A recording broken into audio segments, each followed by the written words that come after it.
port of Civitavecchia was about a 30-minute train ride north of Rome, and it was from here that ferries departed from many locations across Europe, carrying passengers and both private and commercial vehicles.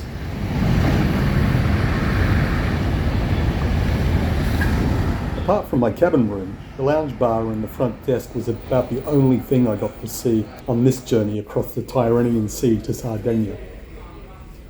Much to my surprise, dogs were not only allowed on board, but welcome in the communal areas. Once arriving in Olbia, I took public transport to the airport to pick up my hire car for the week.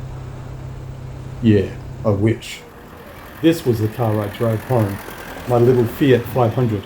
Cute, eh? As it turns out, finding myself alone on the opposite side of the globe, along with driving a vehicle on the opposite side of the road, was somewhat anxiety-inducing. But I had some time to kill before picking up the keys to my B&B in the afternoon. So after a failed attempt at napping in the car, I plucked up the courage to drive to a nearby beach to try and chill out. Believe it or not, it was finding the local little supermarket that brought on that feeling of calm I found lacking. It was the store I'd shopped at the most while living in Epsom, England, which by then had turned out to feel like a second home to me while travelling abroad. I arrived at the B&B only to discover that it was situated on a busy main road. But luckily, most European buildings have walls at least half a metre thick and double glazed windows, making my apartment a quiet and peaceful haven from the outside world.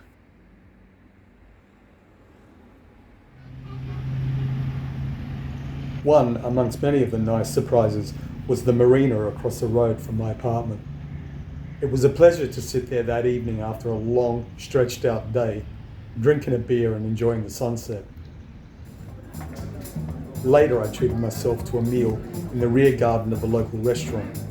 It was a treat to be eating outdoors for a change, enjoying the cool summer breeze and the quiet cacophony of dinner conversation and slick music. After dinner, I was pulled in yet again by the beauty of the marina after dark. Then, finally, off to bed. For the next 3 days, I barricaded myself behind the quiet, peaceful, safe walls of my apartment. I did the laundry. I read a book, I cooked some awesome, nice meals for myself, and I booked all of my flights and accommodation for the next 3 weeks before I finally got to fly back home.